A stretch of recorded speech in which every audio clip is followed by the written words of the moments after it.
May 1986 brought us issue 28 of Crash. The cover of this issue referenced two games released this month, Star Strike 2 and Sam Fox Strip Poker. This month was a more successful month than April with 5 Crash smashes, so let's find out what they were.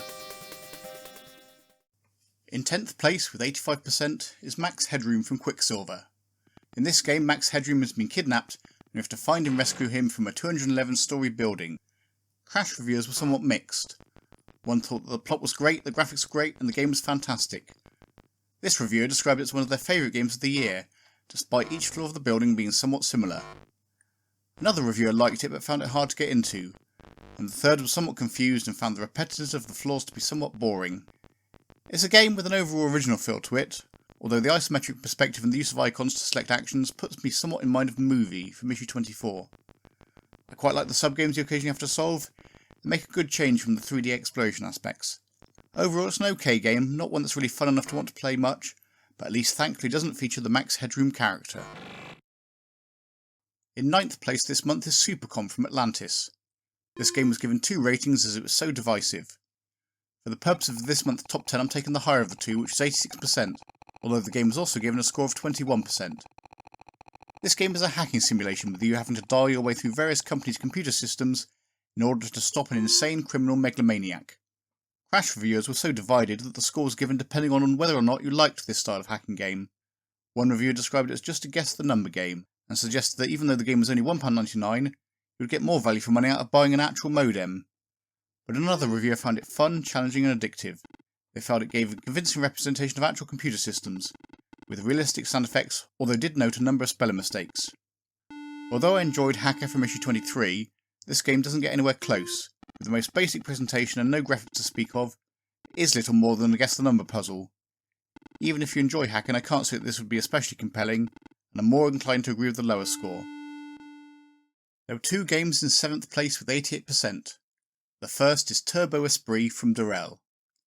This is a first-person urban driving game that has often been considered a Spectrum version of Grand Theft Auto. You can take control of a Lotus Turbo Esprit, with a task to smash a ring of international drug smugglers. Crash described this as a great game and certainly addictive. They felt the control when turning the car takes some getting used to, but would come naturally after a while.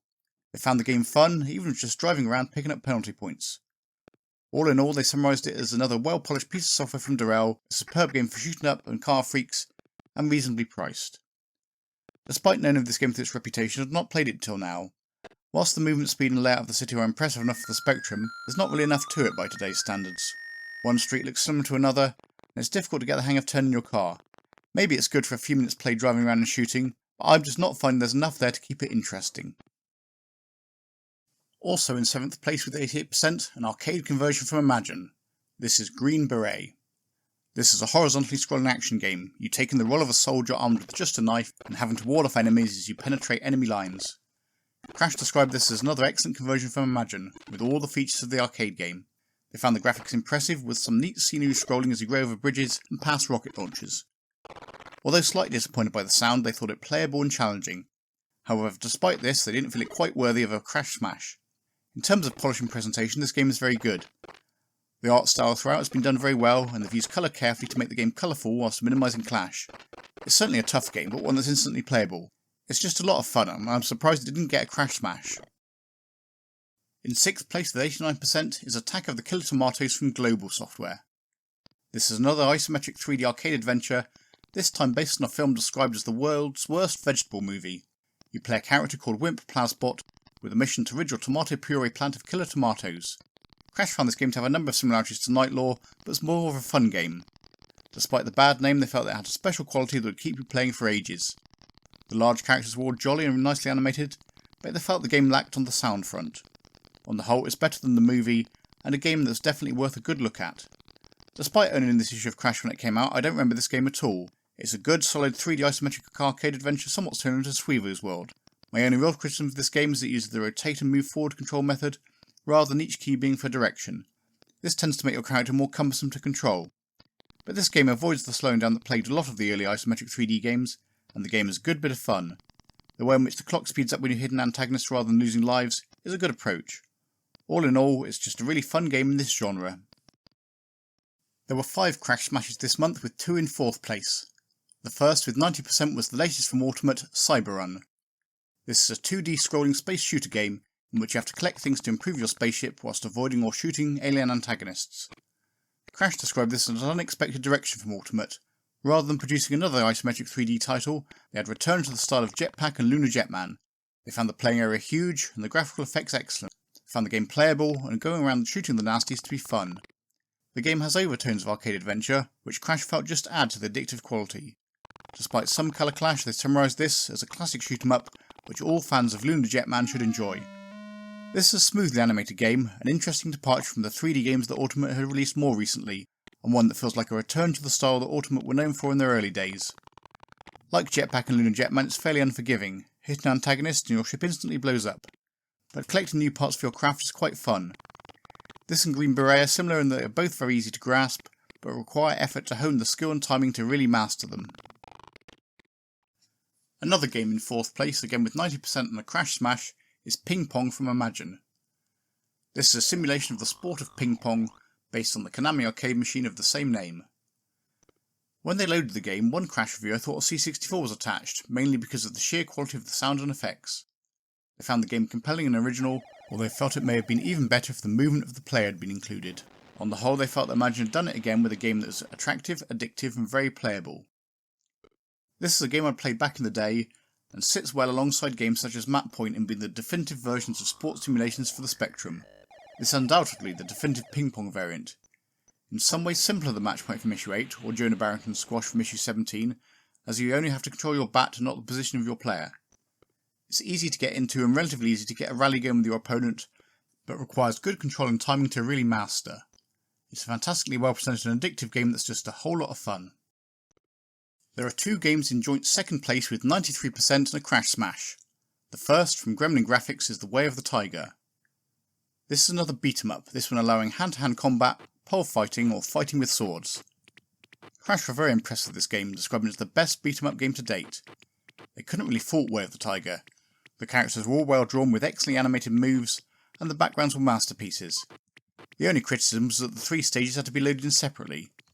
They felt it was the best game yet from Gremlin, and would be a new challenge for anyone that found The Way of the Exploding Fist to be too easy. The name may have been inspired by The Way of the Exploding Fist, but this game offers a good variety to the 3 styles of fighting you can practice and begin to master. Like most fighting games of this time, the challenge is getting your fingers around the 9 keys required, determining which move is best for a given situation, and remembering which key this is, which may also be impacted by the direction you're facing. The graphics are superbly done, and the animation of things happening in the background just adds to this. There were quite a few beat 'em ups coming out around this time, and this one is certainly up there with the best. Also in second place with 93% and a crash smash is Batman from Ocean. This was developed by John Rittman and Bernie Drummond, responsible for Match Day from issue 13. This is a 3D isometric adventure based on the comic book superhero Batman. You play Batman and have to rescue Robin from an evil arch-villain. Crash found it fun to come back to this type of game, despite the tremendous amount of Nightlord clones available. They liked the detailed creatures and objects, and found the animation of Batman to be very lifelike. Every room had something to do in it, and they felt that this made it less annoying than the movie. Despite the lack of sound, they described this as a polished and attractive game that should keep fans of the TV series happy. Although there had been many isometric 3D adventures released by this point, Batman has to be one of the best yet. It just feels a lot more polished and detailed than even the Ultimate titles.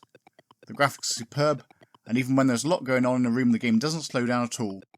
The team of John Rittman and Bernie Drummond were a powerhouse in the world of Spectrum games, and would later go on to produce what many people, myself included, consider to be the greatest isometric 3D game of all time. This game certainly demonstrated their prowess, and although it feels like the character of Batman could have been substituted for any other protagonist without needing to change the game, it's certainly a game worth playing.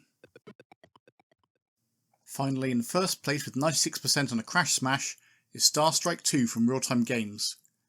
This is a follow-up to the original 3D Star Strike reviewed in issue 11. In this game you fly a ship for the Star Strike Starfleet and have to neutralise the defences on a number of alien planets. Crash were impressed that this game improved on the vector graphics of the original by having filled in 3D graphics. They found it playable from the word go, but hard enough to keep you coming back for more. They liked the way that the screen would not slow down, even when a lot was happening. They liked the variety of stages, and the different ships, which are very detailed and neatly animated. At £7.95 they felt the game was amazing value for money. It's a game that feels inspired somewhat by Elite, not in the trading aspects but in the feeling of a wider galaxy to explore, and in some of the docking sequences. It takes what was good about the original 3D Star Strike and adds to it, and the breadth of the universe contained in the game just adds to the arcade action fun that the original always had. By this point the market was perhaps getting saturated with 3D first-person space shooters, and Elite will perhaps ultimately be the most widely remembered, but this is well worth a play if you enjoy this genre. If you have enjoyed this, please like and subscribe to see more videos about retro computing from Logic Retro.